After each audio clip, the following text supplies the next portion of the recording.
Hello friends, welcome to my channel, welcome to a new video. তো আজকে তোমাদের দেখাতে চলেছি যে তোমরা কিভাবে তালের বড়া তৈরি করবে।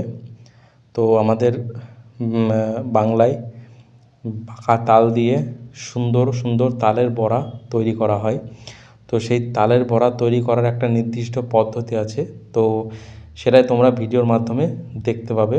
তো তালের বড়ার যে তিনটে শ্বাস থাকে, সেই শ্বাসগুলোকে বের করে নিয়ে শ্বাসটাকে ভালো করে চিপে এই যে রসটা, এই রসটা কিন্তু বেরোলো, এই রসটা থেকে কিন্তু তালের বড়া তৈরি হবে।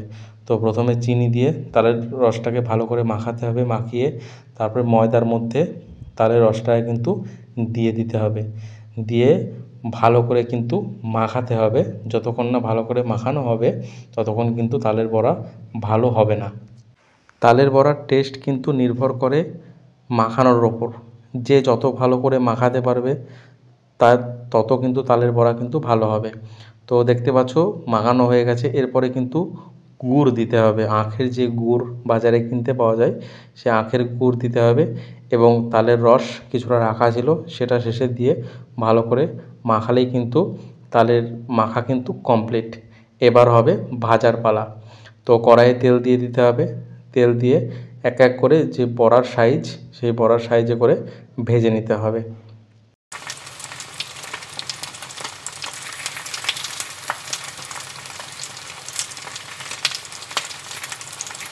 তো ভাজা চলাকালীন মাঝে মধ্যে কিন্তু উল্টে পাল্টে দিতে হবে, নাহলে এক সাইড কিন্তু পুড়ে যেতে পারে। তো তালের বড়া ভাজা কমপ্লিট, দেখতে পাচ্ছ লাল লাল গোল গোল অনেকটা ফুলুরির মতন কিন্তু হয়েছে। তো এরকম করে ভাজলে দারুণ খেতে লাগবে। তো তোমরা বাড়িতে কিন্তু ট্রাই করতে পারো, যেরকমভাবে দেখানো হলো সেরকমভাবে। চলো দেখা হচ্ছে নেক্সট ভিডিওতে।